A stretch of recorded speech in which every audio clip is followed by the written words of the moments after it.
102 అన్న.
ఇది తెల్ల మద్ది అన్నమాట. ఇది మొదలు చూడండి ఎంత విస్తారంగా ఎంత పెద్దగా ఉన్నదో. ఇది అండి తెల్ల మద్ది.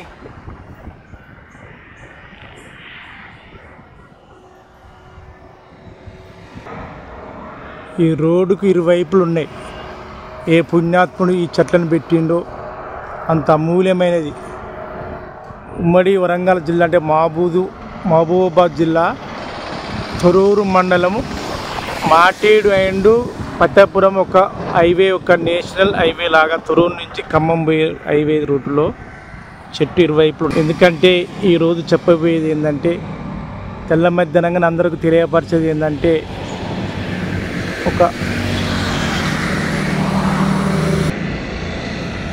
ఒక గుండె సంబంధిత వ్యాధులను తరమగొట్టేది ఈ యొక్క అర్జున మద్ది. ఇది అన్నమాట. చూడండి ఎంత దాదాపుగా 10 మీటర్ల నుంచి మొదలుకుంటే 80 మీటర్ల వరకు విశాలమైన కొమ్మలతోని దాదాపుగా కొన్ని మీటర్ల వరకు విస్తరించిన మహావృక్షం అన్నమాట. దీనిని టెర్మినేనియా అర్జున మద్ది కూడా దీని యొక్క బొటానికల్ పేరు, అంటే శాస్త్రీయ నామము.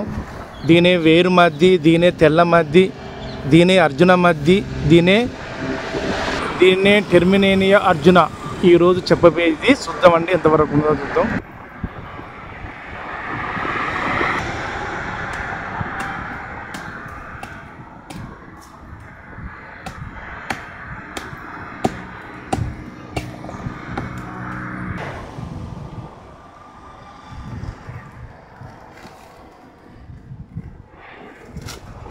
అర్జున మద్ది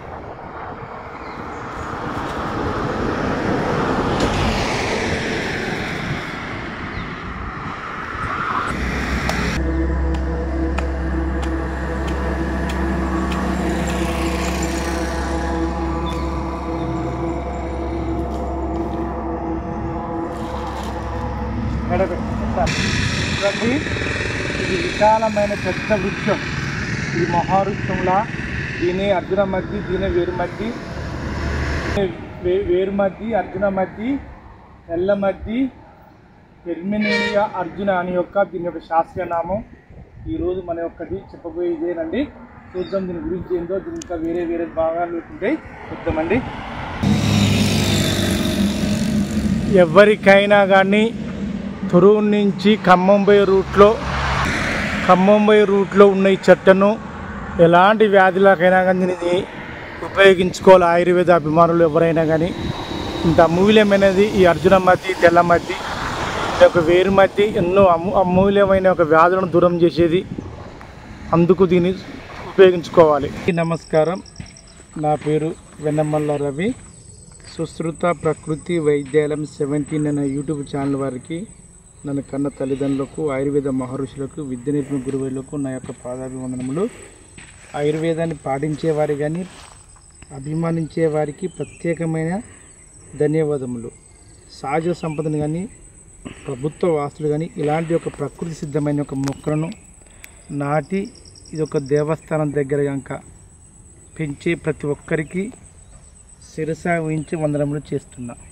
ఆయుర్వేద అభిమానులారా, మీ ఇంతకుముందు ఈరోజు ఒక విభాగంలో వెళ్ళిపోదామని చూస్తుంటే అందులో సాధ్యమైనంత వరకు మీ అన్నీ కష్టించి ఎంతోమందిని ఆయుర్వేద అభిమానులను కానీ మా దగ్గరకు వచ్చి మమేకమైన వాళ్ళను ఈ యొక్క భగవంతునితోని, ఆ యొక్క కృప యొక్క దయతోని, దయాదాక్షలతోని ఎంతో కంతగా మేలు జరిగి ముందడుగు వేసుకుంటూ వెళ్ళిపోతున్నాం. ఎందుకంటే ఆయుర్వేద అభిమానులారా, కొన్ని విప్లవాత్మక మార్పులు రావాలి, అందులో కొన్ని సంసిద్ధమైన ఒక ఆలోచన రావాలి. అలాంటి విప్లవాత్మక మార్పులు, సంసిద్ధమైన ఆలోచన, దీక్ష, పట్టుదల, ఎదలేని కష్టం ఉన్నప్పుడే మనిషి కానీ ఈ అవతి ప్రపంచం లోపల కానీ ఎవరైనా కానీ ముందడుగు వేసే అవకాశంగా ఉంటుంది. ఎక్కడో ఏజెన్సీ ఏరియా ప్రాంతం అంటే దాదాపుగా నల్లగొండలో ఏజెన్సీ లేదు, అంటే నల్లగొండ నల్లగొండ జిల్లా ప్రాంతంలో ఎక్కడి మాత్రం అడవి ప్రాంతం లేదు. ఖమ్మము ఉమ్మడి వరంగల్ జిల్లా, ఆదిలాబాద్ జిల్లాల నల్లమల అడవుల్లో రాయలసీమ ఏరియాలో ఉన్న ఒక ప్రాంతం. కానీ ఎవరో ప్రబుద్ధులు, ప్రభుత్వ అధికారులు ఎవరో కానీ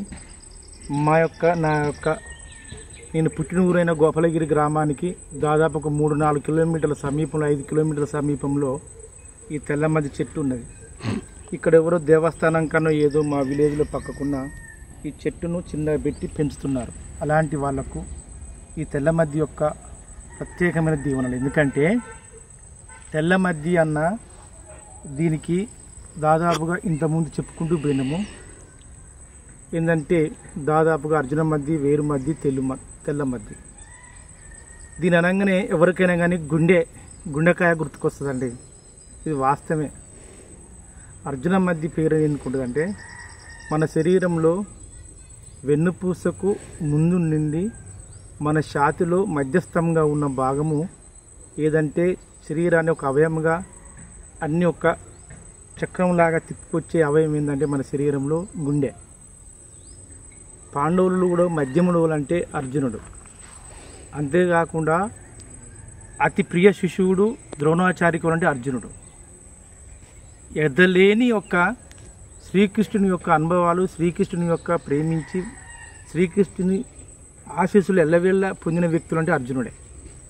అందుకే అటు మధ్యస్థంగా ఉన్నది, ఇది గుండెకాయలాగా ఉన్న యొక్క భాగాలతో మన శరీరాన్ని కూడా బతికిస్తున్నది కనుకనే ఈ మధ్యస్థ భాగం ఉంది కనుక అందుకని అర్జున మధ్య అని పేరు వచ్చింది.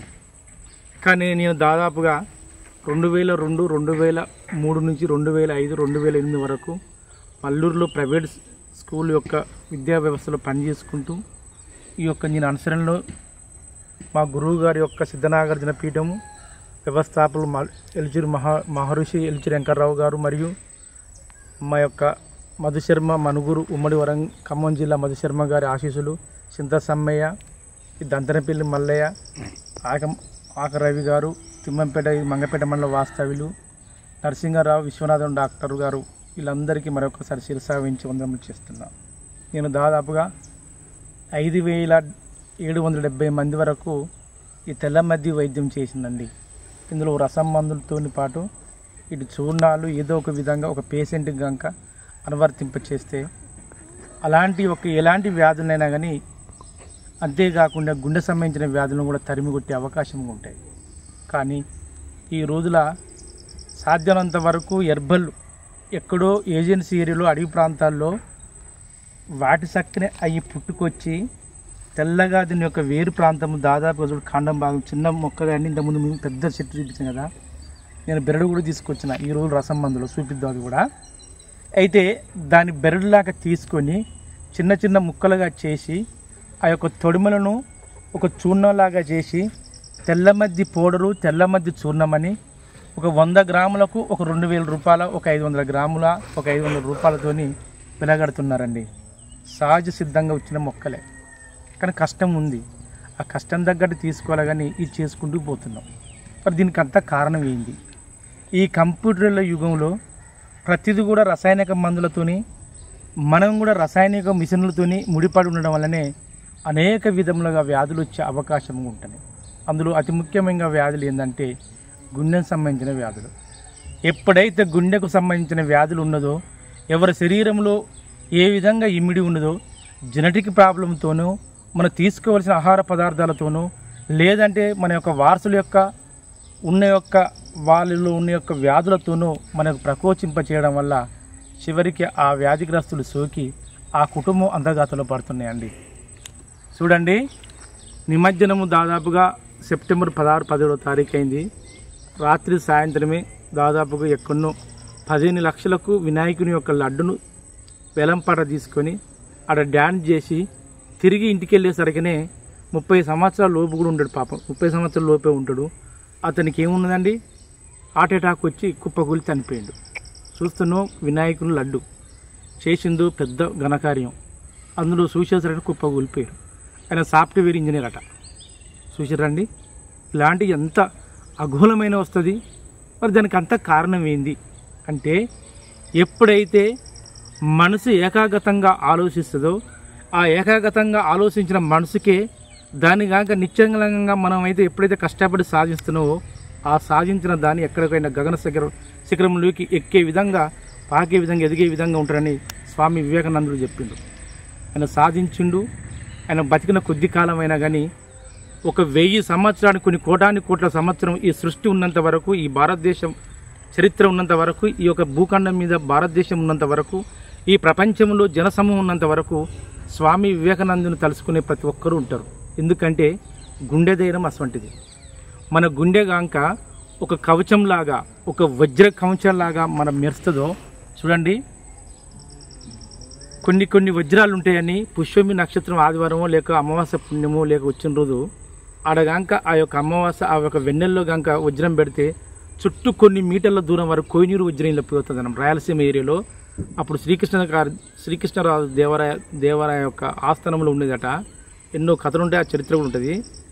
కోయినూరు వజ్రం గాక ఆ యొక్క వచ్చిన యొక్క పుణ్యమి రోజు గాక వచ్చిన యొక్క పౌర్ణమి రోజు వచ్చిన యొక్క చంద్రుని యొక్క ప్రతిబింబం గాక ఆ యొక్క వజ్రం పెడితే చుట్టూ కొన్ని మీటర్ల వరకు ఏ విధంగా ప్రవేశిస్తుందో, ప్రకాశిస్తుందో ప్రతి మనిషి కూడా అట్నే ప్రకాశించాలి.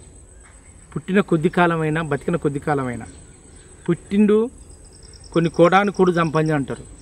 కాదు, ప్రపంచానికి మనం ఏం చూపిస్తున్నాము, ఆ చూపించిన దాన్ని విలువ ఎంతున్నది, దాని విజ్ఞానం ఎంతున్నది అని సాటి ఎత్తిన వాళ్ళు కొందరులో ఉంటారు. అందులో గొప్ప వాళ్ళు భగత్ సింగ్, సుభాష్ చంద్రబోసు, స్వామి వివేకానందుడు.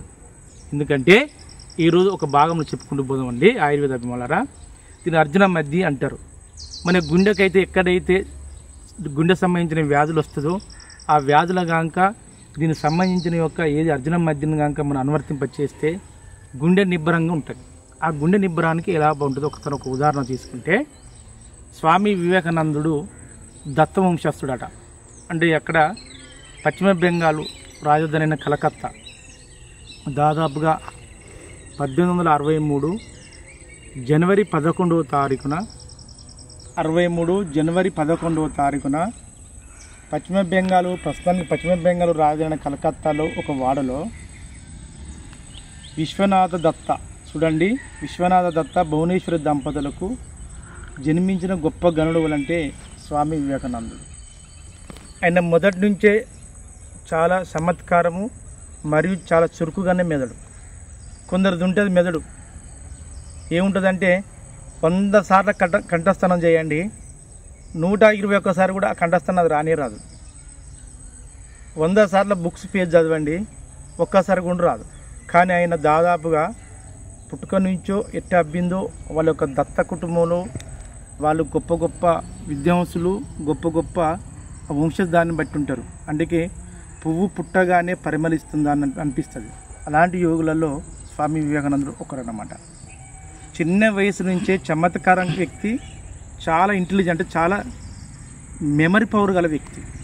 ఒక్కసారి కనుక వింటే అంత అమూల్యమైన వ్యక్తి. మా గురువు గారు కూడా అటువంటి వాళ్ళు ఎలిచిరంకర కూర్చుంటూ నిలబడ్డాడు. కానీ సభ పెట్టేది కొన్ని వందల మంది, వేల మంది వచ్చేది.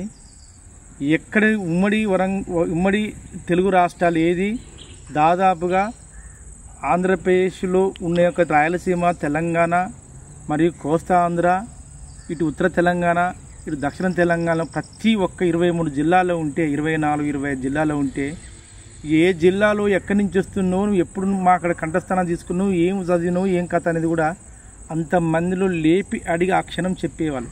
అందులో మహర్షులు ఉంటారండి. అందుకే గొప్ప గొప్ప మేధాశక్తి సంపన్నులు ఉంటారు. అలాంటి వ్యక్తులు కూడా మా గురువు గారు కూడా ఒకరే. కానీ ఈ స్వామి వివేకానందుడు దాదాపుగా చిన్న వయసు నుంచే అంత మెమరీ కల వ్యక్తి అట. ఒక్క గంటలో దాదాపు 700 పేజీలు అంటే ఎంత అండి, 350 పత్రములు అంటే ఇది పుస్తకాలు ఉన్న యొక్క పత్రం ఉంటే చూడండి, ఇంతలా బుక్స్ ఉంటే 350 పత్రంలో 700 ఆ బుక్స్ గంటల్లో చదివేదన్నమాట. అంటే ఒక్క నిమిషానికి ఎన్ని పేజీలు చదివి ఒకసారి చూసుకోండి. అంత మెమరీ గల వ్యక్తి. కానీ ఆయన బాల్యం నుంచే చాలా చాలా చాలా కష్టాల నుంచి చాలా చాలా చమత్కారంతో తన యొక్క విద్యను కానీ తన విద్యాభ్యాసం మొదలైంది.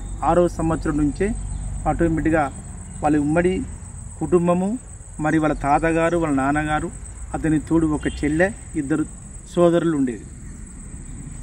అంటే వాళ్ళ భువనేశ్వరికి, విశ్వనాథ దత్తకు ఎందుకు 4 పుట్టిరనమాట. అందులో వాళ్ళ ముగ్గురు చూడండి, వివేకానందుని గురించే ఇంతవరకు దాదాపుగా ఆయన యొక్క కాలం గడిచిపోయినా కానీ 130 సంవత్సరాలు, 134, 140 సంవత్సరాలు కానీ ఇంతవరకు చెప్పుకుంటూ వస్తున్నాం. ఎందుకంటే ఎప్పుడైతే తన యొక్క ఉన్న విజ్ఞానంతో వివేకానందునికి గొప్ప విద్యావంతుడు, గొప్ప విజ్ఞానవంతుడని తను నిరూపించేది ఏంటంటే, ఆయన విజ్ఞానం చదువుకున్న తర్వాత వాళ్ళలో ఉన్నది ఇమిడి ఉందంటే, వాళ్ళ నాన్నగారు అప్పట్లోనే కలకత్తాలో దాదాపుగా 1863, 1870 వరకు ఆ కలకత్తాలోనే కొన్ని న్యాయవాదిగా పనిచేసి ఆ ఉమ్మడి కలకత్తాలో ఉన్న వలసని ఎన్నో జీవన విధానాలు రూపుదిద్దిన వ్యక్తి. ఎప్పుడైతే తల్లిదండ్రులుగా సామాజిక స్పృహ కానీ తన యొక్క విజ్ఞానాన్ని కానీ ఎప్పుడైతే తన విద్యావంతులాగా ఉంటారో ఆటోమేటిక్గా జెనెటిక్ ప్రాబ్లంతోనూ ఆ యొక్క చేయవలసిన ఒక విజ్ఞానం దాన్ని బట్టి పిల్లల మీద కూడా ప్రభావితం చెందుతూ ఉంటుంది. కానీ అదేవిధంగా ఈ యొక్క స్వామి వివేకానందునికి ఆ తల్లిదండ్రుల కుటుంబ పద్ధతులు ఎప్పటికీ ఆయన యొక్క లాయర్ ఉండడం వల్ల, వకీల్ సాబ్గా ఉండడం వల్ల అన్ని వర్గాల ప్రజలు వచ్చి అప్పుడు ఇప్పటి కూడా అట్నే ఉన్నది. యూనివర్సిటీలు వచ్చినాయి, వైస్ ఛాన్సలర్లు వచ్చినారు, గొప్ప గొప్ప రాజ్యాంగ చట్టాలు వచ్చినాయి, ఏం వచ్చినాయి, కులం పిచ్చే ఉన్నది, ఇది రిజర్వేషన్ పిచ్చే ఉన్నది. ఏదో ఆ కులస్తుడు ఇప్పుడు ఈ కులస్తుడు, ఈ కులం ఏమున్నదండి, ఇప్పుడు అప్పటిలాగానే ఉన్నది, ఇప్పుడు కూడా ఉన్నది. అప్పుడు జనసమూహం తక్కువ, ఇప్పుడు జనసమూహం ఎక్కువ. కానీ బయటికి ఏర్పడతలే. ఏంటంటే చట్టం ఉంది కదా, చట్టం ముందో అందరు ఉన్నట్టు యాక్షన్, చట్టం తర్వాత బయటికి రాగానే యాక్షన్ లేదు, మళ్ళీ రియల్గానే రియలైజేషన్ అవ్వడం లేదు.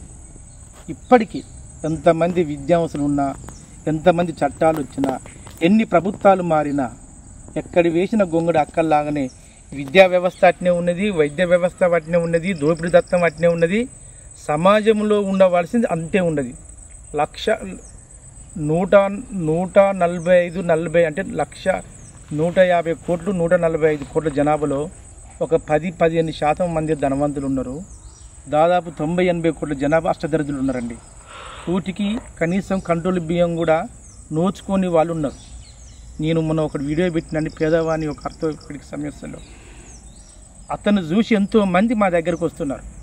నా దగ్గరే కదా, అనాథ ఆశ్రమాల కాడికి, ఆయుర్వేద ఆశ్రమాల దగ్గరికి, ప్రభుత్వ ఆసుపత్రి దగ్గరికి, ఎక్కడికి వెళ్ళినా కానీ కోకళ్ళలో వెళ్తుంటారు. స్పృహ రావాలి సమాజంలో. స్పృహ అంటే ఇంతవరకు ఏం లేదు. ఎక్కడ వేసింది అక్కడికి దప్పకాలు కొట్టి ఆ విద్యా వ్యవస్థను, ఆ విజ్ఞాన వ్యవస్థను, జీడిపి పెరిగింది, ఆర్డిపి పెరిగింది, ఏడిపి లేదు, ఎక్కడ వేసింది అక్కడనే ఉన్నది. కానీ సరే ఏదైనా కానీ మనం చెప్పుకుంటూ పోతున్నాం. ఎందుకంటే కొద్దిగా ఈ ఆయుర్వేదంతోనన్నా కొంచెం పేదరికానన్నా, లేక నాలాంటి ఒక ఏం లేని వాళ్ళు ఉంటారు, నిరుపేద వాళ్ళనన్నా కొద్దిగా కాపాడాలి, కొద్దిగా చేయాలనే ఒక స్పృహతోనే నేను ముందుకెళ్తున్నా. కానీ దానికి కూడా ఎన్నో ఆటంకాలు, ఎన్నో ప్రభుత్వ ఆచనాలు, ఎంతో ఆటంకాలు, వైద్య విషయంలో కానీ, విద్యా విషయంలో కానీ, విజ్ఞాన విషయంలో కానీ, ఏ విషయమైనా ఏదైనా కానీ మన కంకణం కట్టుకున్నది సమాజంలో స్పృహ కల్పించాలి, వైద్యాన్ని అందరికీ అంకితం చేయాలని ఒక భావనతోనే మేము ముందుకెళ్ళిపోతున్నాం. అయితే ఈ వివేకానందుడు దాదాపుగా చిన్న వయసు నుంచి 6వ సంవత్సరం నుంచి 7వ సంవత్సరం నుంచి వాళ్ళకి విజ్ఞానం అనేది ఆటోమేటిక్గా విద్యాభ్యాసం మొదలైంది. విద్యాభ్యాసం మొదలైన తర్వాత మిత్రులతో మంచి కలిసిమెలిసి ఉండేదట. వచ్చిన తర్వాత అల్లరిలో చేస్తుంటే ఆ రోజు ఏం చేద్దాం చూడండి, కొంత పిల్లలకు నేను మాట్లాడగనానంటే మాట్లాడే చూస్తాడు. కొందరు ఏమనుకుంటారు, ఆ మాట్లాడి చూసిన వ్యక్తి పిచ్చోని అనుకుంటాం. పిచ్చోని అతను ఒక ఆలోచన పరిజ్ఞానం పెరుగుతూ ఉంటుంది. అది సైకాలజీగా ఆ పిల్లగాని గురించి ఆ యొక్క ఎవరైతే గురువు ఉంటారో, ఎవరైతే విద్యా వ్యవస్థను బోధించే వాళ్ళు ఉంటారో, ఆ సైకాలజీగా ఆ పిల్లగాని గురించి ఆలోచించి మనం అదే విధంగా మెదులుకుంటే ఆటోమేటిక్గా ఆ యొక్క పిల్లగాడు గగనానికి వెళ్ళి ఒక నక్షత్రంలాగా వెలుగుతాడు. కానీ అలాంటి ఒక నక్షత్రంలాగా వెలిగే ఎంతోమంది విద్యావంతులు కానీ విద్యార్థులు ఉన్నారు, ఎంతోమంది గురువులు ఉన్నారు. వాళ్ళు ఎంతమందిని గుర్తిస్తారు, ఎంతమందికి గగన శిఖరానికి అందిస్తారు. చూడండి, ఎంతోమంది సివి రామన్ వచ్చారు, ఎంతో ఆర్థిక శాస్త్రవేత్తలు వచ్చారు మన భారతదేశంలో కూడా. కొందరు నోబెల్ పురస్కారం కూడా కొందరికి అందుకున్నారు. కానీ దాదాపు నోబెల్ పురస్కారం అందుకొని ఇప్పటికి వచ్చిన దాదాపు 18 సంవత్సరాలు అవుతుంది. ఈ మధ్యన ఎవరన్నా మన భారతదేశం తరపున కానీ మన యొక్క కానీ నోబెల్ పురస్కారానికి ఎవరన్నా కనీసం పార్టిసిపేషన్ కానీ లేకుండా పురస్కారం అందుకున్న వాళ్ళు ఉన్నారండి? ఒకసారి గుండెల మీద చేసుకోండి. అంటే విజ్ఞానం అనేది ఎంతవరకు ఉంటుంటే అది అంతవరకే పోతుంది. అదేగాని ఇస్తలే. ఎంతో గొప్ప ప్రతిభావంతులు ఉన్నారు. ఆ ప్రతిభావంతులు పక్కకు అనగదొక్కడానికి ప్రయత్నం చేస్తున్నారు. కొందరికి ఆర్థికంగా పిచ్చి, కొందరు కులం పిచ్చి, కొందరు క్యాస్ట్ పిచ్చి, కొందరికి ఎదగలేరు, ఇతను ముందు కాక మనకన్నా ముందు ఎదిగితే అతడు మనల్ని తొక్కుతాడని ఆ యొక్క అలాంటి ఒక తెలివిగల వ్యక్తిని బయటికి లోపల దొక్కుతున్నారు. కానీ ఆ రోజుల దాదాపుగా 1863, 1800 కానీ అప్పుడు ఇంకా ఉన్నా కానీ తొక్కినంతగానే అందులో కొంచెం ఏది ఉన్నా కానీ అందులో నీతి ఉండేది, నిజాయితీ ఉండేది, గురువుకు ఉండేది, శిశువుకు ఉండేది. కానీ అప్పుడు ఎంతో కొద్ది మంది అందరూ గొప్పగా ఎదిగిపోయారు. ఎదిగి ప్రపంచంలో ఉన్న మన యొక్క భారతదేశంలో ఉన్న సంస్కృతిని దాన్ని తీసి పక్కకేసారు. వేసి ఎంతో ఒక విజ్ఞానంతో మన స్వతంత్రాన్ని సంపాదించి తెల్లదొరను బయటకు కొట్టి మన స్వతంత్రాన్ని సంపాదించి ఈ సంపాదించిన దానితోనన్నా కొద్ది మంది అభివృద్ధి చెందుతామని చూస్తే ఏమున్నదండి? కొద్ది మాత్రం చూపింది. దాదాపు 10%, 15%, ఒక 20-25%. వాళ్ళు అనుకున్న కళలు ఏం చేయాలి? 100% స్వతంత్రం వచ్చిన తర్వాత 100% భారతదేశము అభివృద్ధి చెందుతుంది, 100% అందరూ విద్యావంతులు అవుతారు, అందరూ నిరాక్షసులు లేకుండా ఉన్న అందరూ మంచినే ఒక ఆర్థికంగా లోపాటు లేకుండా ఎంతో కొంత అభివృద్ధి చెందుతాడు. ఎంతో మందికి ఎన్నో కళ్ళగన్నారు. వాళ్ళ కళ్ళగన్నది ఇంతవరకు స్వాతంత్రం వచ్చి 70-75 సంవత్సరాలు, 70-80 సంవత్సరాల దగ్గరికి వచ్చినా కానీ ఏమన్నారండి బాపూజీ గిట్ట గొప్ప దేశ నాయకులు? ఏ స్త్రీ అయితే అర్ధరాత్రి ఎలాంటి సెక్యూరిటీ లేకుండా అర్ధరాత్రి ప్రయాణం చేస్తుంది అప్పుడే భారతదేశానికి పూర్తి స్వాతంత్రం వచ్చిందని. ఎక్కడ సెక్యూరిటీ లేదు, ఏం లేదు, ఏది చేసినా ఏమి లేదు, ఫుల్ సెక్యూరిటీ ఉన్నా ఏదున్నా కానీ స్త్రీకి జరగవలసిన అన్యాయం జరుగుతుంది, పేదవాళ్ళకి జరగవలసిన అన్యాయం జరుగుతుంది, వ్యాధిగ్రస్తులకు అన్యాయం జరుగుతుంది, అన్నిటికీ అన్యాయం జరుగుతుంది. ఇది అండి. సరే, ఏదైనా కానీ మనం చెప్పబోయిందంటే కొద్ది మాత్రమన్నా సమాజ స్పృహ ఉండి కొద్దిగాక అడిగేసుకొని కొద్ది మాత్రమైనా మన యొక్క దాన్ని అయితే ఏది మన యొక్క విద్యావంతులు కాకుండా కనీసం అన్నా కానీ మన యొక్క తినే ఆహార పదార్థంలో, మన తీసుకునే ఆహార పదార్థంలో మనం మెదులుకునే ఒక ఆయుర్వేదం ఒక పద్ధతిలోగా మెదులుకుంటే కొద్ది కాలం అన్న బ్రతికే అవకాశం అనేది ఉంటుందని స్పృహతో మేము ముందుకెళ్తున్నాం. అందుకు ఈరోజు ఎప్పుడైతే వజ్ర కవచంలాగా గుండె తయారవుతుందో అలాంటి వజ్ర కవచం గల, అలాంటి వజ్ర యొక్క స్వరూపుడు గల వజ్రం ఆయుధంలాగా చేసి తనలో ఉన్న మనసులోనే ఒక ప్రతిబింబించిన ఒక 150 సంవత్సరాలు కాదు, ఒక 500 కోటి సంవత్సరాలకు విజ్ఞానం అంతా చేసిన వెలువెత్తిన గొప్ప గణుడు అంటే స్వామి వివేకానందుడు. అలాంటి స్వామి వివేకానందుని ఈరోజు ఏంటంటే యువకుని వయసులోనే దాదాపు 39-38 సంవత్సరాలనే తన ప్రాణాలు కోల్పోయింది. ఎంతకాలము పుట్టి దాన్ని ఎంతవరకు సాధించిన వాళ్ళే గొప్పవాళ్ళు. అయితే ఆయన అంటే ఎదగడం కారణం ఏంటంటే ఆ రోజులు ఉన్న వాళ్ళ కుటుంబంలో ఉన్న వాళ్ళ నాన్నగారు, వాళ్ళ తాతగారు చెప్పిన ఒక విషయాలను ఆయన అనుసరించి తల్లికి మరియు తండ్రికి తాతగారికి ఎదురుకొచ్చినేసి మళ్ళీ వాళ్ళని ఒకటి మమేకం గాయించుకుంటా ఆయన చక్కిన ఆయనే దాని మీద దాన్ని పరీక్ష చేసుకుని దానికి ఒక చిన్న ఉదాహరణ ఏం చేసిందంటే వాళ్ళ ఇంటి సమీపంలో ఒక ఇల్లు ఉండేది, ఒక ఇంటిలో ఒక చెట్టు ఉండేది. ఆ చెట్టు ఎక్కి అతని యొక్క స్నేహితులు చిన్నతనంలోనే దాదాపు 6, 7, 8 తరగతి వయసులోనే ఆ చెట్టు ఎక్కి ఎప్పటికీ అల్లరి చేసి ఆటలాడేది. వాళ్ళ తాతగారు ఒక రోజు ఏమన్నారంటే స్వామి వివేకానందుని, స్వామి వివేకానందుని మరియు స్వామి వివేకానందుని యొక్క మిత్రులతోని ఆ చెట్టు మీద ఒక దయ్యం ఉన్నది. ఆ చెట్టు అయితే ఎవరెక్కుతారో మిమ్మల్ని చంపో లేక మిమ్మల్ని చేసి కొడుతుంది, మీరు ఎక్కకని చెప్పినట.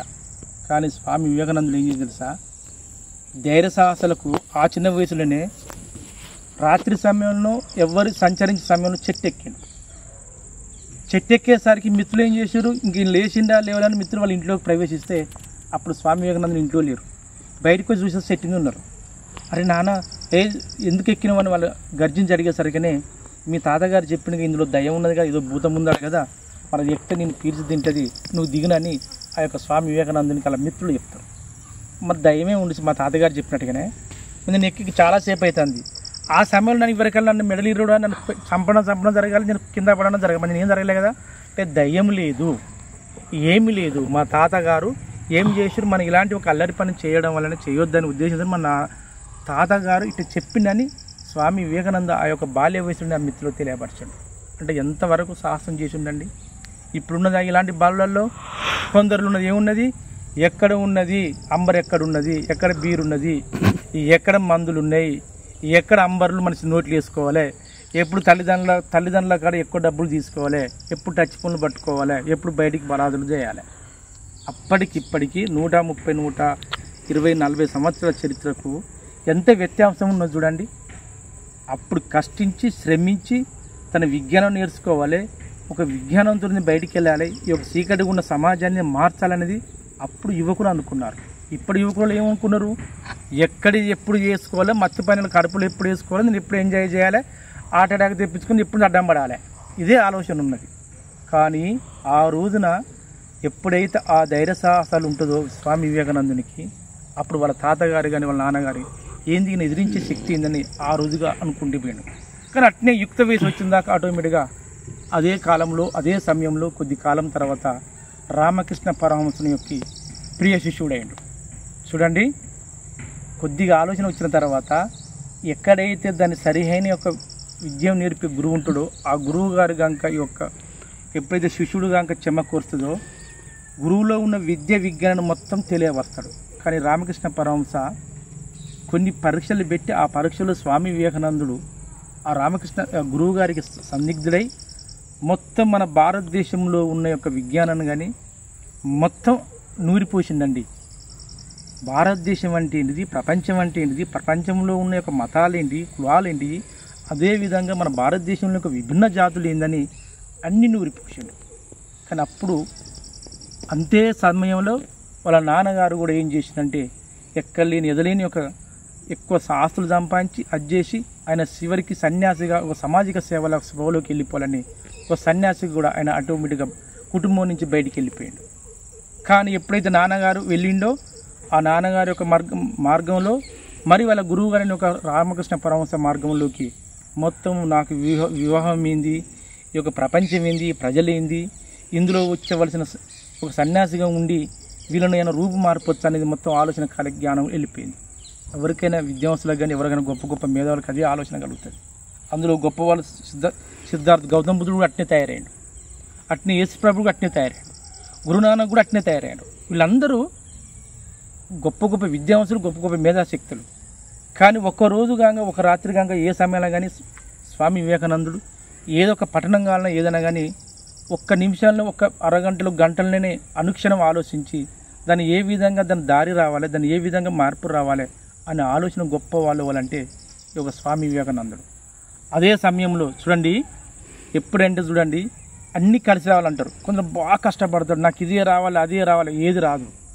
కష్టం ఉండాలి, దానికి తోడు నిజాయితీ ఉండాలి, మనకి కలిసి రావాలి. కానీ స్వామి వివేకానందుని గురించి అప్పుడే ప్రపంచంలో అందరికీ తెలుస్తుంది. పక్క దేశాలు చైనా కానీ పాకిస్తాన్ కానీ ఇంకా అంతేకాకుండా ఇంకా వేరే వేరే వేరే వేరే దేశాలకు కూడా అప్పుడు మన భారతదేశం కలిసి ఉన్నది. పక్క ఒక జపాన్ కానీ మిగతా దేశాల్లో కూడా ఆటోమేటిక్గా స్వామి వివేకానందుడు గొప్పవాళ్ళు అని బయటికి తెలుస్తుంది. కానీ అదే సమయంలో అమెరికాలో ప్రపంచంలో సర్వమత సమ్మేళనం ఒక సభ జరుగుతుందట. కానీ మరి ఇక్కడి నుంచి ఎవరు వెళ్ళాలి? అప్పుడు మన భారతదేశం స్వతంత్రం రాలే కదా, ఎవరు వెళ్ళాలి? రామకృష్ణ ప్రియ శిష్యులు ఎవరు? స్వామి వివేకానంద. కానీ వివేకానందను పంపారని ఇక్కడ మన దేశంలో ఉన్న ప్రముఖులు గొప్ప గొప్ప నాయకులు ఆ యొక్క స్వామి వివేకానందను పంపించారు. కానీ ఇక్కడి నుంచి మన భారతదేశం అమెరికాకి వెళ్ళాలి. ఎట్లా వెళ్ళాలి మరి? అప్పుడు కొద్ది కాలమా, కొన్ని డబ్బులా? అప్పుడు ₹1 ఒక నాణ్యం ఉంటేనే కొన్ని లక్షలతో సమానం. ఆర్థికంగా కూడా లేదు. ఆయన ఆర్థికంగా ఉన్న వాటిని అన్నిటి వాళ్ళ నాన్నగారు చేసిన ధర్మశాస్త్రాలకు దానికే అంకితం అయిపోయినాయి. ఈయన మొత్తం ఇక్కడికి వచ్చిన తర్వాత నేను నేర్చుకున్న విజ్ఞానం కానీ దీన్ని కూడా నేను ప్రబోధించాలనేది ఆయనలో ఒక స్పందన వచ్చింది. ఆ స్పందన వచ్చిన దానికి ఆటోమేటిక్గా చికాగోకి వెళ్ళిపోవాలి. అమెరికాలో ఉన్న చికాగోలో అది ఒక సభగా వెళ్ళాలి. అది ఎప్పుడు జరిగింది ఆ సభ? దాదాపుగా 1893 సెప్టెంబర్ 11వ తారీఖున సభ సమ్మేళనం. కానీ ఆయన జూలై నెల వరకే అక్కడ అమెరికాకు చేరుకున్నాడు. అక్కడ చేరుకున్న తర్వాత చాలా రిస్క్ పడ్డాడు. ఎవరి పరిచయం లేరు. ఆయన వేసుకున్న సన్యాసి ఒకటి కిందికి మీదకి ఒకటి లాల్ లాగా, లేదంటే ఆయన వేసుకునే ఒక దుప్పటి ఒక ముతక వస్తువు కషాయ రంగుతో ఉంటే వాళ్ళందరూ అనుకునేది అక్కడే ఉండేది ఇంగ్లీష్ ఆచారం, ఇంగ్లీషు మాట, ఇంగ్లీషు భాష. వ్యవహారం వేరు, మన వ్యవహారం వేరు, ఆయన ఆచారం వేరు. అక్కడ ఒక స్త్రీతో పరిచయమై ఆమె ఈమెను అర్థం చేసుకొని, అంతేకాకుండా ఇంకొక విద్యావంతుల యొక్క వైస్ ఛాన్సలర్ పరిచయమై ఆయన ఏం చేసిన ఆ వైస్ ఛాన్సలర్ను స్వామి వివేకానందుడు నేను ఆ సభకి వెళ్ళాలి, నాకేం లేదు, నేను వచ్చిన ఒక పట్టాలు లేవు, నాకేం లేవంటే ఆయన కూడా ఆ సభ గురించి, ఈయన ఒక విజ్ఞానం గురించి ఆ సభకు ఒక సమ్మేళనం చేస్తారు. చూడండి, ఎప్పుడైతే చికాగోలో 1893 సెప్టెంబర్ 12వ తారీఖున ఆ సభ స్టార్ట్ అవుతుంది. సమ్మేళనం నడుతూనే ఉంటుంది, కొన్ని రోజులు వస్తూనే ఉంటుంది. కానీ అందరు ప్రపంచ దేశాలు గొప్ప గొప్ప ఆల్రెడీగా అప్పుడు ఈజిప్ట్ కానీ, పక్క ఫ్రాన్స్ కానీ, రష్యా కానీ అన్ని అభివృద్ధి చెందుతూ ఉండేవి. కానీ మన అభివృద్ధిలో లేవు. అప్పుడు లేకున్నా కానీ అన్ని మతాలకు, అన్ని కులాలకు సార్వభౌమాధికారానికి ప్రముఖంగా ఉన్న దేశం ఏంటంటే ప్రపంచంలో భారతదేశంలో వాళ్ళకి తెలిసింది. కానీ ఈయనకి ఎందుకు, ఈయన ఎక్కడో ఒక పేదరికమైన దేశం నుంచి వచ్చిండు, ఇతనికి అన్ని మతాల గురువులు కానీ అందరూ వాళ్ళకు వచ్చిన వాళ్ళకి ఎందుకు ఛాన్స్ చేయాలని కొందరు స్వార్థ బుద్ధి కూడా, ఆ స్వార్థంతో కూడా ఈయన ఏషాభారణం చూసి ఈ యొక్క మన దేశం మనిషిని చూసి స్వామి వివేకానందను పక్కన పెడతారు. కానీ పక్కకు పెట్టినా కానీ ఇతడు ఒక వైస్ ఛాన్సలర్స్ రాసించిన దాన్ని చూసి ఆటోమేటిక్గా అందరూ ఏం చేస్తారు, సభ జరుగుతుంది. ఆ సభలో అందరూ మాట్లాడతారు పక్క దేశాల గురించి, పక్క మతాల గురించి. గొప్ప జైన మతం గొప్పది, చైనా మతం గొప్పది, ఫ్రాన్స్ మతం గొప్పది, అంతేకాకుండా క్రిస్టియన్ మతం గొప్పది అన్ని వాళ్ళు చెప్పుకుంటూ పోతారు. కానీ ఆయన ఏమన్నది, ఆయన కోరేటప్పుడే చెప్పారు, మీరు అన్ని దేశాల్లో ప్రముఖులు మాట్లాడండి, అన్ని ప్రముఖులతో మాట్లాడినాక చివరికి కొద్ది మాత్రం మిగిలిన యొక్క అవకాశాన్ని నాకు అనువర్తింప చేయండి, అంటే నాకు అవకాశం ఇవ్వండి, ఆ సభా ప్రముఖులను కోరిండు. కానీ అందరూ మాట్లాడిండు, ప్రజలందరూ రిస్కిపోయారు. ఈ సభ జరుగుతున్నది. ఆ సభలో అందరికీ లాస్ట్ ఛాన్స్ ఇచ్చింది. ఎవరికి వచ్చింది? మన దేశం నుంచి పోయిన యొక్క సర్వమత సమ్మేళనానికి వెళ్ళిన స్వామి వివేకానందునికి వచ్చింది. ఆ ఛాన్స్ వచ్చి అందరూ వెళుతారు. చూడండి, మనం కూడా ఒక సభ మాట్లాడతాం, ఏదైనా పెట్టిన తర్వాత చెప్పింది నేను చెప్పి నాదే ఉంటుంది. చూడండి, చెప్పింది చూసిన వ్యూస్ ఎవరు చూడరు. దాని సారవంతంగా ఆ యొక్క వైద్యానికి, ఆ వైద్యం తగ్గట్టుగా దాని యొక్క మ్యాటర్ చెప్తే సారవంతంగా చేసిన వ్యూస్ సూచన కొన్ని వందల వేల లక్షలు చూస్తారు. అది ఎవరు కొందరులో ఏమి లేకుండా స్టైల్గా ప్రపోజల్ చేస్తారు అనుకుని దాన్ని వీగా చూస్తూ ఉంటారు. ఎందుకంటే స్టైల్ మనసులో ఉండరు కనుక ఇప్పుడు కాలంలో. కానీ అదేవిధంగా అదే సారవంతంగా అదే సభలో ఎప్పటికీ అందరూ మాట్లాడింది అది చేస్తుంటే బోరు కొడుతూ లేచిపోతూ ఉంటారు. కానీ లాస్ట్ స్వామి వివేకానందునికి ఇస్తారు. ఆ యొక్క సర్వమత సమ్మేళనం యొక్క ఎవరైతే చికాగోలో ఎవరైతే మేనేజ్మెంట్ చేస్తున్న అమెరికా వాళ్ళు, బయట చేసేస్తులు, గొప్ప వాళ్ళు ప్రముఖులు, అప్పుడు స్వామి వివేకానందునికి ఇస్తారు. మీ ఛాన్స్ వచ్చింది, మీరు మాట్లాడగలరు, మీరు మాట్లాడండి. అప్పుడు స్వామి వివేకానందుడు వెళుతారు. వెళ్ళిన తర్వాత ఏముంటుందండి, అక్కడ అందరు లేచిపోతూ ఉంటారు. స్వామి వివేకానందునికి ఏం అర్థం కాదు. Oh my dear sister and brothers, ఇదే ఫస్ట్ మాట అన్నది. Oh my dear sister and brother, ఈ ఒక్క ముక్క oh my dear sister and brother అనే ఒక ముక్క అందరు ఇంగ్లీష్ పరిభాషలో, అందరు ప్రముఖులు ఇంగ్లీష్ భాషలో గొప్ప మహారాజులు తెల్లదొరలు కదండి. మై డియర్ సిస్టర్ అండ్ బ్రదరా అంటే నా యొక్క అక్క తమ్ముళ్ళు, అక్క చెల్లెలు, అన్నదమ్ములని. ఈ భాష, ఈ మాట ఎప్పుడైతే స్వామి వివేకానందుడు అన్నాడో, ఆ సభ పరంగంలోని బయటికి వెళ్ళే వాళ్ళ జనాభా బయటికి నుంచి వెళ్ళి ఆ బయట నుంచి వెళ్ళిన వ్యక్తులు కింద లోపలికి వచ్చుకుంటూ చప్పట్టు కొట్టుకుంటూ స్టార్ట్ అయింది. అప్పుడే ఆ స్వామి ఎప్పుడైనా ఒక సభలో ఎవరైతే ప్రబోధిస్తారో ఆ ప్రబోధించిన ఫస్ట్ మాట గంక ఎవరైతే ఈ యొక్క చప్పటతో స్వాగతం పలుకుతారో మాట్లాడే వ్యక్తికి అమూల్యమైన శక్తి పెరుగుతుంది. ఎప్పుడైతే శక్తి పెరిగిందో ఆ చికాగో నగరంలో ఆ గొప్ప స్వామి వివేకానందుల్లో కలిగిన యొక్క ఏంటంటే మీరు చెప్పిన యొక్క సర్వమత సమ్మేళనంలో అన్నీ గొప్పే, ఏ మతము చిన్నది కాదు, ఏ మతము పెద్దది కాదు, అన్నీ ఈ విశ్వంలో సమతుల్యంతో ఉన్నది. వాటన్నిటిని సర్వస్వము మాకు తెలియపరిచినందుకు మీ అందరికీ నేను రుణపడి ఉన్నాను. చూసిండండి, ఆ సభలో ఈ ముక్కలు ఎవరు మాట్లాడలే, ఎంతోమంది మాట్లాడిండు. కానీ సొంత సోదరీభావంలాగా సంబోధించుకుంటూ మీరు చెప్పినందుకు నేను మీకు రుణపడి ఉన్నాను. ఇందుకు అన్ని మతస్థులను అందరిని సమానంగా చూడాలనే యొక్క భావనే నా యొక్క ఉద్దేశమని స్వామి వివేకానందుడు అన్నాడు. అప్పుడు దాదాపుగా 1 నిమిషం 1 సెకండ్ నుంచి మొదలైన యొక్క జనసమూహము ఒక సముద్రంలాగా, ఒక అలల్లాగా, ఒక చెరువులో నీళ్లు 4 వైపులు కట్టదిగిపోతే ఏ పాయక ఆ పాయకపోతే చెరువు నీళ్ళకు చెరువు మొత్తం వెళ్తాయి అడుగుమట్టిలాగా ఉన్న మనసు జనసమూహము తిరిగి సమూహంలాగా మొత్తం ఒక సముద్రం ఒక నిండుకుండలాగా ఏర్పడ్డారు.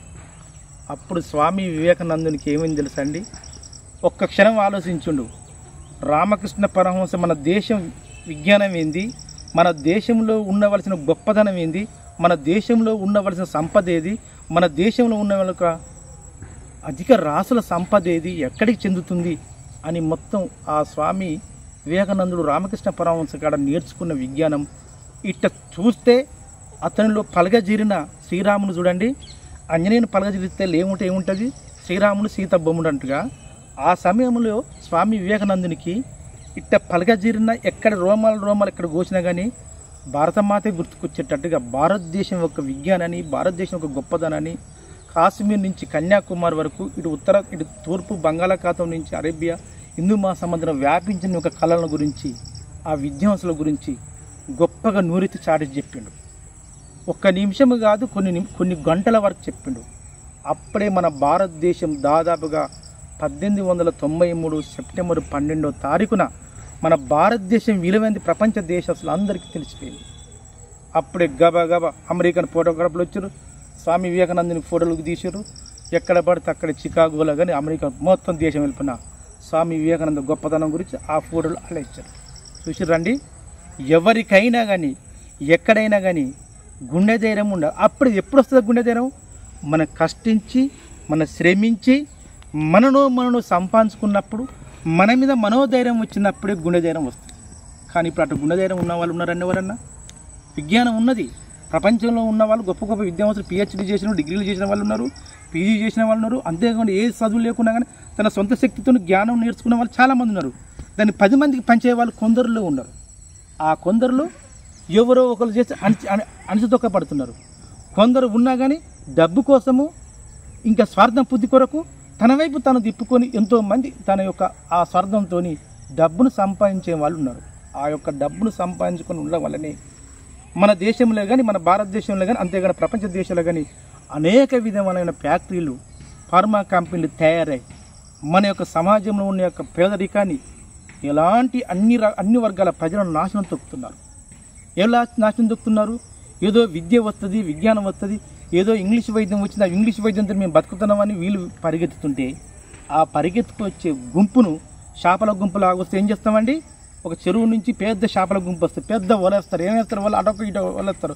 ఆ గుంపు రాని ఆ వల పడి మనం తినసావా? ఇప్పుడు విజ్ఞానం అనే పేరు చెప్పి, విద్య అనే పేరు చెప్పి, వైద్యం అనే పేరు చెప్పి అందరిని చేపల గుంపుల్లాగా అలా తరిమి కొట్టి చివరికి అందరూ నాశనం చేస్తున్నారు. అందులో జొరినగా మనవిగా చేపలు వచ్చినాయి, నీళ్ళలో జొరిన చుట్టూ వలేసి రేడిపోయిన చుట్టూ కట్టేసి పుట్టక చస్తాయి చేపలు.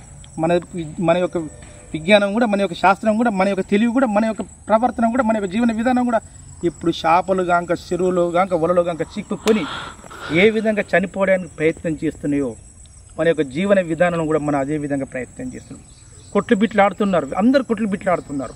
ఏం చేయాలి? విజ్ఞానంతో ఏం చేయాలి? ఈ పర్యావరణంతో ఏం చేయాలి? ఈ వ్యాధులతో ఏం చేయాలని అందరూ ఎంతోమంది సాధ్యమైనంత వరకు ఎంతోమంది కష్టాలు పడుతున్నారు. చివరికి కుషించిపోయి విద్యావంతులు, కొందరు సమాజ స్పృహ ఉన్న వాళ్ళు కూడా ఏం చేయలేకపోతున్నారు. అన్ని చేయి జారిపోయినాయి. పర్యావరణ నాశనం అయిపోయింది, అడవి సంపద నాశనం అయిపోయింది, సహజ సంపద లేదు. అందులో ఎంతవరకు ఏది చేసినా కానీ ఏం లేక చూస్తున్నారండి. అది మన యొక్క విజ్ఞానం. కానీ స్వామి వివేకానందుడు తన యొక్క వజ్ర సంకల్పంతో తన వజ్రంలాగా ఆయుధం ఉన్న యొక్క విజ్ఞానాన్ని ఎంతోమందికి ఎంతో విధాలుగా స్వామి వివేకానందుడు తెలియపరిచి దాదాపుగా 39 సంవత్సరాల వయసులో పరమపదించాడు. అటువంటి గొప్ప యోగుడు, అటువంటి గొప్ప యొక్క యోధుడు మన కన్న భూమి, మన భరత భూమి. అలాంటి వాటిని మనం ఏ విధంగా మన వైపు అనువర్తింప చేసుకోవాలి. గుండె జబ్బు వచ్చింది, నాకేం లేదులే, నేను చనిపోతున్నాను కొందరు చెప్తారు. కొందరు యువకులు ఏమి గుండె జబ్బుతో బతకలేమా? ఎన్నో విధాలా బతకవచ్చు. స్టెంట్లు వేసి బైపాస్ సర్జరీ చేసి చేయకుండా మన గుండె మననే బైపాస్ సర్జరీ చేస్తుంది. అది చేసుకునే విధానం ఎప్పుడు మనలో విశ్వాసం రావాలి. ఎలా విశ్వాసం రావాలి? ఏ వ్యాధికి వచ్చినా కానీ ఇప్పుడున్న టెక్నాలజీ బట్టి విజ్ఞానం ఉన్నది, విద్య ఉన్నది, వైద్యం ఉన్నది. దానికి తోడు మనకు ఓపిక ఉండాలనే ఒక ఆలోచన వచ్చినప్పుడే, మనలో పరివర్తన చెందినప్పుడే మనమే కాపాడే విధంగా ఉంటుంది. అలాంటి మొక్కలలో, అలాంటి ఒక విజ్ఞానంలో, అలాంటి ఒక వైద్యంలో ఈరోజు చెప్పేదంటే ఈ యొక్క అర్జున చెట్టు.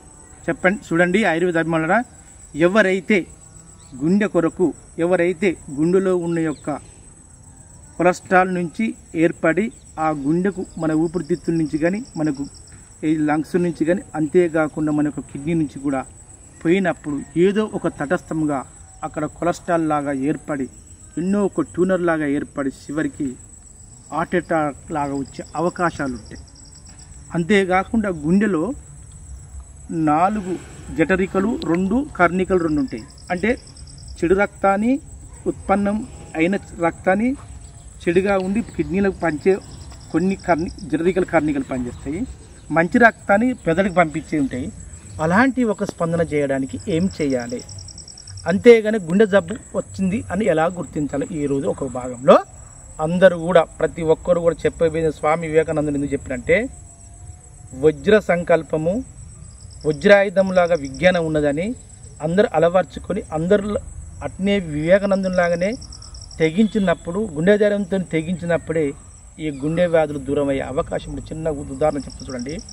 నేను దాదాపుగా 2005-2006 ఉమ్మడి వరంగల్ జిల్లాలో ఉన్నాయి. మంగపేట మండలం కోండిపల్లి ఉంటుందండి. ఇది మంచిగా అండి ఆయుర్వేదం జరిగిన సంఘటన. నేను కూడా అక్కడికి వెళ్ళిన, మా బంధుత్వం ఉంటే తండ్రి గారు చనిపోయిందని కూతురు ఏడ్చింది. ఏమో వచ్చిండు ఆ యొక్క దాదాపు తండ్రికి 60-70 సంవత్సరాలు ఉంటాయి. లేపితే కూతురు పోయి ఉదయం లేచి నాన్న లేస్తలే. అమ్మో మా నాన్న చనిపోయిందని పక్క వాళ్ళకి వెళ్ళింది. మా నాన్న లేస్తాడు పక్క అని ఏడ్చింది. పోయి గవక్కన పోయింది. ఆ తండ్రి మీద ఆ మంచాల్లో పండుకున్న మనిషిగా పడ్డది. ఈమె స్ప్రో లేకుండా అడ్డం పడిపోయింది. ఎప్పుడైతే కూతురు కాక తన స్ప్రో పోయినట్టు ఇటు పడ్డదో, వృద్ధుడు చనిపోయిందో తెలియదు. కానీ చనిపోయింది అన్నారు. పడ్డ ఒక్క 2 నిమిషాలు 1 నిమిషంకి వీళ్ళందరూ వచ్చేసరికనే వృద్ధుడు అంటే తండ్రి లేచిండు, బిడ్డ చనిపోయిందండి. అంటే ఆడెక్కడున్నది? తెలియ ఒక అవగాహనతోనో ఏదో ఒకటో స్ప్రో లేకుండా కోల్పోయిందో వృద్ధుడు. మా నాన్న నిజంగానే చనిపోయిందని ఆధైర్యంతో, అంటే గుండె ధైర్యం లేక అడ్డం పడిపోయి గుండె ఆగి చనిపోయింది కూతురు. ఇది ఎంత సంఘటన అంటే అప్పుడు దాదాపుగా టీవీలో వార్తలు కూడా వచ్చినాయి, మన యొక్క పేపర్లో కూడా వచ్చినాయి. ఇది ఎప్పుడు జరిగింది? 2005లో జరిగింది సంఘటన. అంటే కొందరిలో చూడండి, ఎప్పుడైతే కానీ మన ఇంట్లో ఏదైనా సంఘటన జరుగుతుంది, అలాంటి సంఘటన జరిగిన వెంటనే ఏం చేస్తారంటే గబ ఓ ఆయన చచ్చిపోయిండు, ఈయన చచ్చిపోయింది అంటారు. చనిపోయిన వాళ్ళు చనిపోయినట్టు ఉంటారు. ఇంకా వేరే ప్రమాదకాలు జరుగుతాయి. వాళ్ళు జరిగిన సంఘటన జరిగే విధంగా జరిగిపోతే అయిపోతుంది. పక్కకు ఏ పిరికితనంగా ఉండి ఎప్పటికీ నాకు వైపు గుంస్తుంది అన్న వాళ్ళు ఉత్తన హార్ట్ అటాక్ లాగా ఉత్తన గుండె ఆగి ఉత్తన అడ్డం పడిపోతారు. అలాంటి వాటికి మంచి గుర్తుంచుకోండి ఆయుర్వేద అభిమానులారా. ఎప్పుడైతే మన శరీరంలో అధికంగా చెమటలు వచ్చి మన శరీరంలో ప్రతిదీ గుర్తుంచుకోండి, కొద్ది మాత్రం ఇటు ఛాతి వైపు ఎడమ వైపు గంగా గుండె ఎడమ వైపు ఉంటుంది కదండి. ఎందుకు ఉంటుంది ఎడమ వైపు అంటే దాదాపుగా గుండెలో ఒక 1/3 వంతు, అంటే గుండెను కనుక 3 భాగాలు చేసుకున్నప్పుడు ఒక వంతు కుడివైపు ఉంటుంది. అంటే కుడి వైపు అంటే ఛాతికి ఇటువైపు ఒక వంతు ఉంటుంది, 2 వైపులు ఎడమ వైపు ఉండడం వల్ల ఎడమ వైపు ఉంటుందని అనుకుంటారు. ఎప్పుడైతే ఎడమ వైపు ఒక కడుపు నొప్పి లాగా వచ్చిందనుకోండి, గుండె జబ్బు గుండె నొప్పి అనుకుంటూ ఊరుకొస్తుంటారు. కాదు, మంచి గుర్తుంచుకోండి. ఎప్పుడైతే మన శరీరంలో ఎక్కడైతే ఆయాసంలాగా వచ్చి బాగా నొప్పిలాగా వచ్చి ఊపిరి ఆడకుండా వచ్చి ఈ ఎడమ వైపు నుంచి వచ్చి పైకి వెళ్ళి ఈ గొంతు వరకు ఈ యొక్క నోటి వరకు ఊపిరి ఆడకుండా ఉంటుంది. ఉండి ఈ యొక్క ఎడమ చేయి ఉంటుంది చూడండి, ఈ ఎడమ చేయి నరాలు స్పందించకుండా ఉండి ఈ చేయి ఒక ఏలు ఈ విధంగా ఫ్రీగా ఆడకుండా నుంచి ఈ చేయి బరువులాగా వచ్చి ఎప్పుడు ఉంటుందో అప్పుడు ఖచ్చితంగా గుండె నొప్పి. అలాంటి వాటికి ఎలా చేయాలి అనేది ఒక విధానంలో ఈరోజు వెళ్ళిపోతున్నాం. ఎప్పుడైతే ఆయుర్వేద అభిమానులారా, అంతేకాకుండా మన శరీరం మీద గోర్లు ఉంటాయి చూడండి, మన ఏలు మన చేతి యొక్క ఏలు గోర్లు అండ్ కాలు గోర్లు, ఆ గోర్ల కింద సమీపంలో కింది భాగంలో కూడా నలుపు రంగు వస్తాయి. ఎక్కువ ఎడమ కాలు వస్తుంది, ఎడమ చేయి వస్తుంది. ఎడమ చేయి బాగా గుర్తుంచుకోండి. అలాంటి ఒక సింటమ్స్ వచ్చినా కానీ ఏదో ఒక కొద్ది మాత్రం గుండె సమస్యలు ఉంటుంది. మరి ఎలా వస్తాయి గుండె సమస్యలు ఒకసారి ఆలోచిస్తే, జెనెటిక్ ప్రాబ్లం ఉంటుంది. అంటే మన తల్లిదండ్రులు ఎవరికైనా గుండె వ్యాధులున్నా, మన అమ్మమ్మకో నానమ్మలకో ఎవరికున్నా ఆ జన్యూస్ ఒక సంబంధిత వ్యాధులతో వచ్చే వాటిని జెనెటిక్ వ్యాధులు అంటారు. అలాంటి వాళ్ళకు, లేదంటే మన శరీరంలో నిత్యం కొందరు ఉంటారండి ఫంక్షన్ల కనుక వెళ్తారు. అందుకే పెట్టి రోజులో చిన్న ఎగ్జాంపుల్ చెప్తా చూడండి. కరోనా 2019, 2020, 2021 వరకు వచ్చింది కదా. First way corona, second way అంటే ఫస్ట్ సారి లాక్డౌన్ పడ్డది, సెకండ్ సారి లాక్డౌన్ పడ్డది. ప్రభుత్వాలు ఎన్నో ఆదేశాలు ఇచ్చారు, వాస్తవం చనిపోదని. ఎన్ని ఆదేశాలు ఎన్ని స్ట్రిక్ట్గా ఇచ్చినా కానీ దొంగసారిన పిన్నిలు చేసుకున్నారు, దొంగసారిన మరణాలు జరిగినాయి, దొంగసారిన కొన్ని కార్యక్రమాలు, శుభకార్యాలు, అపశుభకార్యాలు జరిగినాయి. మన జరిగినప్పుడు మరి వాళ్ళు బతికలేరని ఇప్పుడు లేచి ఆల్రెడీగా పిల్లలు కన్నారు, సంవత్సరాలు చేస్తున్నారు.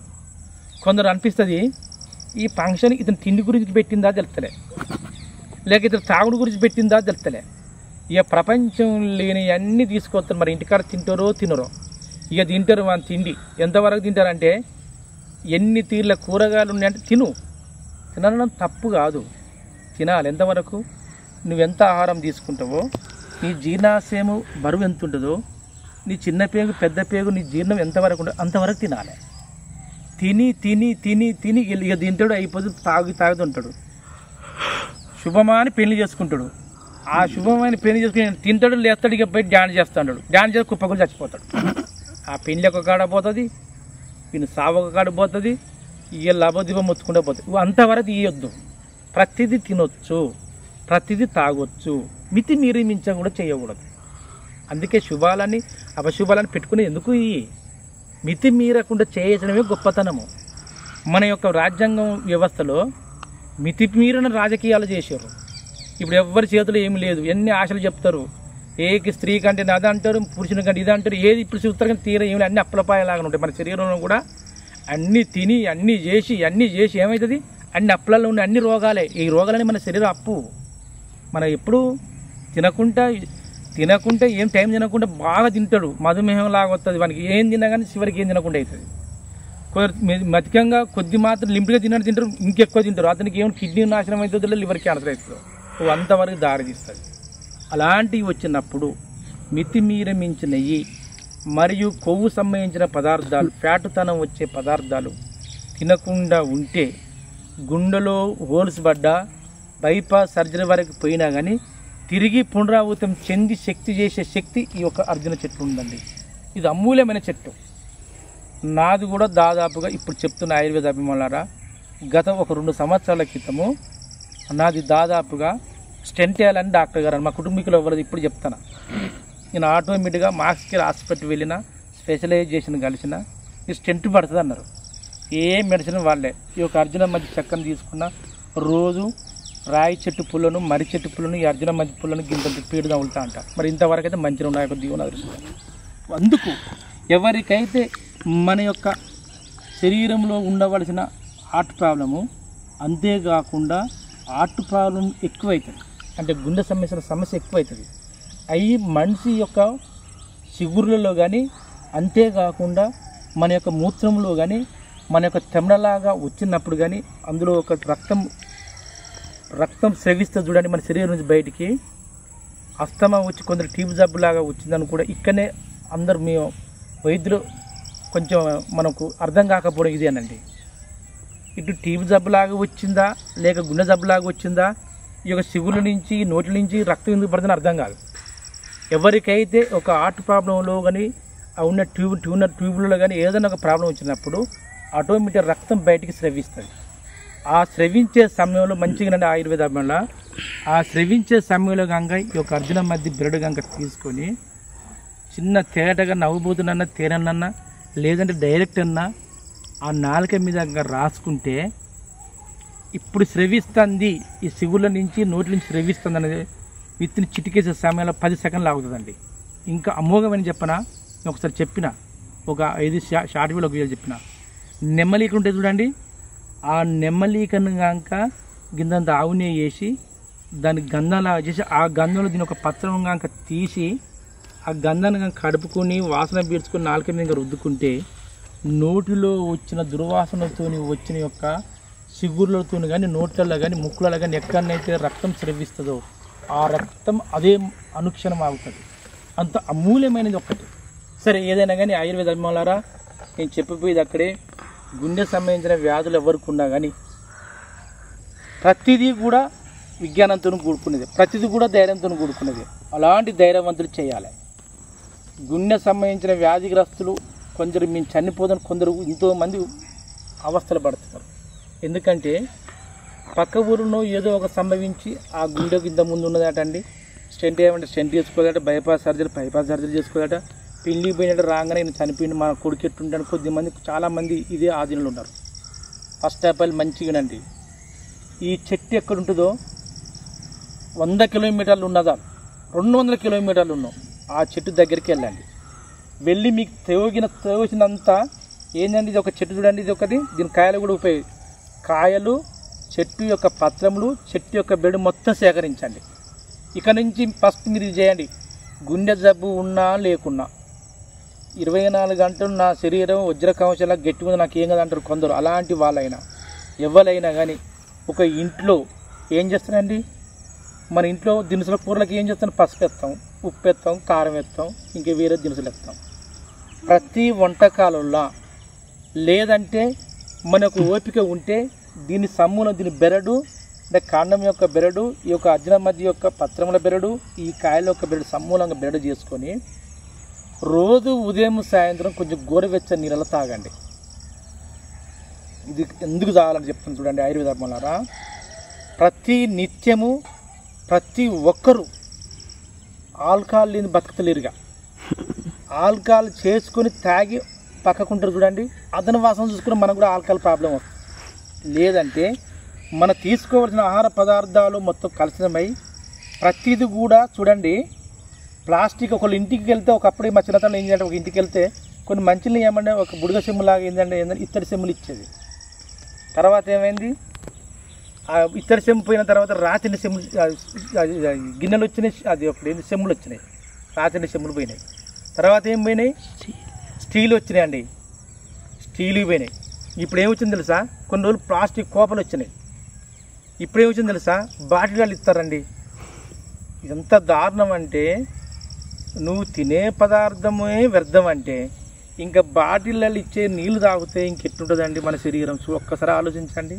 ప్లాస్టికే నాశనం చేస్తుందని ఎంతమంది చెప్పినా ఆ ప్లాస్టిక్లు మర్యాద కన్నా పెద్దవాళ్ళు వాళ్ళ బంధువులు వస్తే ఏ సార్ మీరు రిక్వెస్ట్ కూర్చొని ప్లాస్టిక్ తీసుకొచ్చి నీళ్ళు ఇస్తారు. ఆ ప్లాస్టిక్లో నువ్వు ఎలాంటి మినరల్ వాటర్ వాడినా ఎలాంటి స్వచ్ఛమైన నీరు తీసుకొచ్చినా కానీ ప్లాస్టిక్లో కనుక 1 గంట సేపు ఉన్నది అనుకోండి అది విషయంలాగా మారుతుంది. ఎవరికైతే మంచి చేస్తాను సార్ నేను మంచిగా పెడతాను అంటారు, నువ్వు మంచిదిగా ఇచ్చేది విషయాన్ని ఇస్తాను అన్నమాట లెక్క. అందుకు ఎక్కువ గుండె ప్రాబ్లాలు వస్తున్నాయండి. ప్లాస్టిక్ను కనుక ఎప్పుడైతే మన దూరం పెడుతుందో మన శరీరం వజ్రకవచలాగా మన గుండె వజ్రకాయలాగా ఉంటుంది.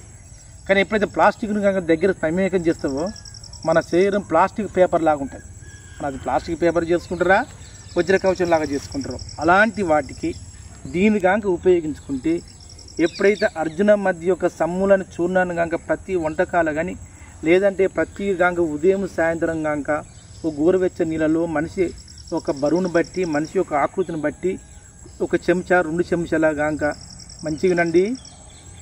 కొత్తగా దంపతులు అయితే కొత్తగా పెళ్ళి యువకులు ఉంటారు. దాదాపుగా 6-7 సంవత్సరాలు మొదలుకుంటే 18, 20 సంవత్సరాలు 25 సంవత్సరాలు కొందరు 30-40 అయినా కూడా పెళ్ళిళ్ళు అవుతలే. వాడు ఇంతలా ఉంటాడు, వాడు ఇంత తిరుగుతాడు, వానికి ఏమవుతుందో కొందరు కొంచెం ప్రేక్షక దేవులు కానీ కొందరు ఆయుర్వేద అభిమానులు కానీ కొందరు తల్లిదండ్రులు ఆలోచిస్తారు. వలాంటికైనా కానీ ఎవరికైనా ఒకటే చూడండి, ప్రతిరోజు ప్రతి నిత్యము నా ఛానల్ చూసే ప్రతి ఒక్కరికి రిక్వెస్ట్ చేసేది ఒక్కటే, నీకు ఏ ప్రాబ్లం ఉన్నా లేకున్నా కానీ ఏదన్నా విధంగానన్నా ఈ యొక్క అర్జున మధ్య చూడడం మన కడుపులోకి పోవాలి. అట్ట పోయినప్పుడే మనం బతకడానికి అవకాశముగా ఉంటుంది. ఇంకొకటి, కొందరు ఆటలాగా వచ్చి అడ్డం పడిపోతారు. ఈ చెట్టు సమీపంలో ఉన్న వాళ్ళు ఒకటే చేయండి, ఈ పత్రం తీసుకోండి, నేను చెప్పినట్టుగా బిర్రగా గట్టిగా నలసండి, ఆ యొక్క చెవు కన్నం ముక్కు కన్నం వాసన పీల్చి మిగతా పత్రాలు ఇంజన్ చేసి చూడండి, ఈ షాత్ మీద చేసి ఈ విధంగా ప్రెస్ చేయండి, ఆటోమేటిక్గా ప్రెస్ చేయండి. దానికి తోడు తులసాకులు ఉంటే రెండింటికి ప్రెస్ చేయండి, ఖచ్చితంగా స్ప్రో వస్తాడు. అరిచేతులు అరికాల్లో కనుక దీన్ని మనం ప్రేరణ చేసుకుంటే ఖచ్చితంగా ఆ మనిషి అడ్డం పడిపోయిన మనిషి హార్ట్ అటాక్ అయినా లేక బ్రెయిన్ స్ట్రోకో హార్ట్ స్ట్రోకో కొందరు కళ్ళ చీకటి లాగొచ్చు, ఏ మాత్రం స్పందన రాదు, అలాంటి వాటికి చేస్తుంది. దీనికి ఎందుకంటే ఇన్స్టెన్షియల్ అనేక పదార్థం ఇందులో ఉంటుంది. ఎంత అమూల్యమైన పదార్థాలు ఉంటాయంటే కాల్షియము, మెగ్నీషియము, పొటాషియము, అమోఘమైన యొక్క ఎక్కువ స్వచ్ఛమైన పదార్థాలు ఈ యొక్క దీంట్లో ఏది మన యొక్క అర్జున తెల్ల మధ్యలో లేక వేరు మధ్యలో ఉంటాయి అన్నమాట. అందుకే ఈ వేరు మధ్య చెట్టు ఏజెన్సీ ఏరియా ప్రాంతం ఉంటుంది చూడండి, ఏజెన్సీ ఏరియా ప్రాంతములకు ఉన్న చెట్టుకు ఇప్పుడు చూడండి, నేను చెప్పినందుకు కొందరు చూడండి, ఈ చెట్టు సమీపంలో ఉన్న వాళ్ళకు ఒక చెట్టుకు ఒక 10-20 మీటర్లు ఒక 1/2 కిలోమీటర్ వరకు దూరం ఉన్న వాళ్ళు చూడండి గుండె సమస్య వ్యాధులు రావు, ఇంక వేరే వ్యాధులు వస్తాయి. అంత అమూల్యమైన చెట్టు ఇది. దాదాపుగా ఎంతవరకు 20-10 మీటర్ల నుంచి మొదలుకుంటే 80 మీటర్ల వరకు విస్తరించి చాలా విశాలమైన కొమ్మలతో నుండి మహావృక్షంగా పెరుగుతుంది.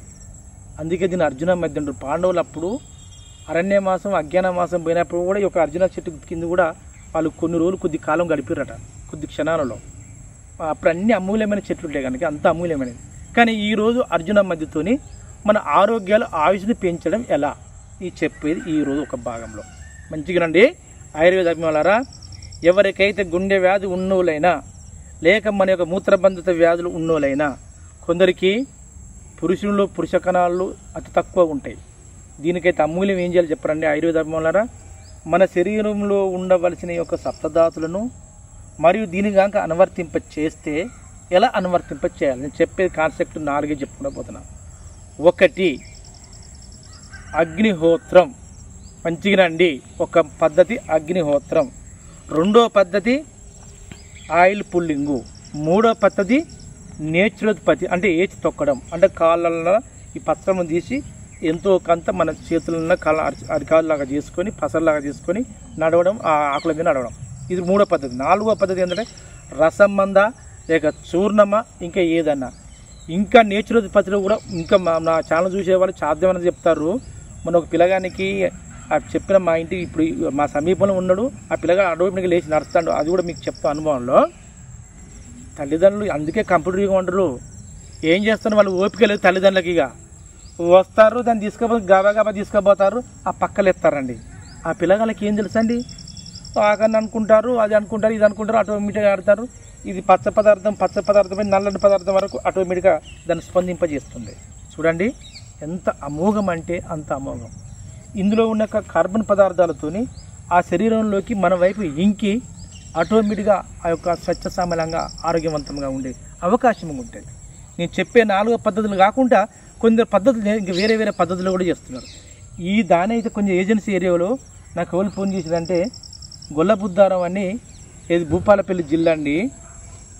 మా నాన్నకు కంప్లీట్గా షుగర్ పెరిగింది, అక్కడిక్కడ తిప్పని లేస్తలే అని ఫోన్ చేసి ఒక అమ్మాయి మేకలు కాసుకుంటా. పేరు ఏం పేరు అంటే వెంకటలక్ష్మి అండి. మీరు ఏం చేయండి అమ్మా అని అన్న. మా నాన్నగారు లేవాలా సార్ అని చెప్పింది. మీరు ఏం చేస్తామమ్మంటే, నేను మేకలకైతే ఏం చేస్తారంటే మేకపాలు ఉంటాయండి, ఆ మేకపాలలో ఆ మేకకు మా తాతగారు కట్టిండండి. మా తాతగారు కడితే ఏం కట్టిందమ్మంటే తెల్ల మధ్య చెక్కను తోడుగా తీసి కట్టిరండి, మేక కాలు అతుకుందని అన్న. వాళ్ళ తాతకు వాళ్ళ నాన్నకు తొడ బొక్కిరిగిందట. చూడండి మంచిగా, నేను కూడా ఇచ్చేది అదే మీకు చాలాసార్లు చూపించిన. తొడ బొక్కిరిగితే నేను ఎట్ట కట్టనా ఆమెకు తెలియదు. తీసుకెళ్ళినా కానీ ఎవరు పట్టించుకోలే. పాపం అమ్మాయి యొక్క ఓపిక చూడండి. ఈ ఏరు మధ్య తోడుకలు తీసుకొచ్చి నేను చెప్పినట్టుగా చేసింది. తీసుకొచ్చి మంచిగా కడిగింది. నాటుకోడిగుడ్డును మరియు మంచిగా నాటుకోడిగుడ్డును ఈ యొక్క తెల్ల మద్ది యొక్క మెత్తగా దంచి నాటుకోడుగులో కలిపి రుద్ది మళ్ళీ అదే తోడుకలు బద్దల్లాగా కట్టేసిందండి. కడుపులోకి ఇదే ఇచ్చింది. ఆటోమేటిక్గా 11 రోజులకు తొంట్లో ఇరిగిన వాళ్ళ తాత ఇక లేవడన్న వ్యక్తి లేచి కూర్చుండి మీ అక్కడ కడిపోతుందట. వాళ్ళ అనుభవాలు చెప్పండి అమ్మ, ఒక వీడియో తీసారు, మా దగ్గరికి రాలేదు పాపం. ఆ వీడియోలో వాళ్ళు బాగా పేదవాళ్ళు రాలేకపోయినవన్నీ చెప్పారు. అంటే ఎవరికైతే అన్ఎక్స్పెక్టెడ్గా ఏదైనా వాహనాలు గుద్దుకోనో ఏదైనా ప్రయాణంలో చెడు జరిగినప్పుడు, అన్ఎక్స్పెక్టెడ్గా ప్రమాదాలు జరిగినప్పుడు, ఆ ప్రమాదాలు జరిగిన ఒక ఎముకలను అతికించే అమూల్యమైన శక్తివంతమైందంటే అర్జున శక్తి అండి. నేను ఇచ్చేది అదే ఇస్తాను. ఎవరికైతే ఏ ప్రమాదం కన్నా దగ్గర రాగానే ఫస్ట్ అర్జున మధ్య బెరడిస్తానా, ఒక 2-3 రోజులు కాగా తాపిస్తారు ఏదో విధంగా, 2-3 రోజులు రాగానే అప్పుడు కట్టేయడం చేస్తున్నాం. మరి ఎందుకంటే మాకు ఇచ్చిన ప్రభుత్వ ఆదేశాలు మేము వైద్యం చేయొద్దు, చిన్న సన్నకారి ఒక వైద్యులు చేయొద్దని మాకు ఎప్పటికీ ఒత్తిడి చెప్తారు. అందుకే చేయొద్దని చెప్తున్నాం. అయినా దీని ఒక దయాదాక్షలతో వాళ్ళు బతుకుతారు, వాళ్ళు మంచిగా ఉంటారు. అందుకు అంటే ఎముకల సమస్యల్లో కూడా ఈ అర్జున మధ్య ఉంటుంది. కొందరు ఎముకల సమస్యలు కీళ్ళల్లో కానీ, అంతేకాకుండా ఐథరైటిస్ లాగా రుమటాలజీ ఐథరైటిస్ లాగా కీళ్ళలో నీరు చేరి అసలు నడవలేరండి. అసలు వాళ్ళకైతే ఎంత అమోఘం అంటే ఒక చిటికెడు పసుపు వేయండి, ఒక 2-3 మిరియాలు వేయండి, 1-2 జీలకర్ర వేయండి. బాగా గుర్తుంచుకోండి. తెల్ల మద్ది చెక్కను గాంగా ఎవరైతే ఉపయోగించుకుంటారో ఆ ఉపయోగించుకునే ప్రతి వ్యక్తికి మిరియాలన్నా ధనియాలన్నా జీలకర్ర ఈ మూడిట్లో ఏదైనా ఒక దినుసు వేస్తే ఇది రామబాణమే ఏ వైద్యానికన్నా. అంత అమూల్యమైన శక్తిని మనం ఏ విధంగా అనువర్తింప చేసుకోవాలని ఒక విభాగంలో వెళ్ళిపోతున్నామండి. దీన్ని చేసే విధానంలో ప్రతీక నుంచి ఆలోచించండి. ఎప్పుడైతే గుండెకు సంబంధించిన యొక్క ఉంటాయో మనం రసం మందులు వెళ్ళేటప్పుడు పంచలోహాలు రాగి అన్న, ఇత్తడి అన్న, లేక ఏదైనా ఒక రాతిండి కాకుండా వెండి అన్న చూసుకోవాలి. ఎందుకంటే అతి సులువుగా దాన్ని భస్మీకరణం చేసుకొని దానికి కొద్ది కాలం వరకు ఒక 23 గంటల ఒక కొబ్బరి నూనె పదార్థాల్లో మంచిగానండి.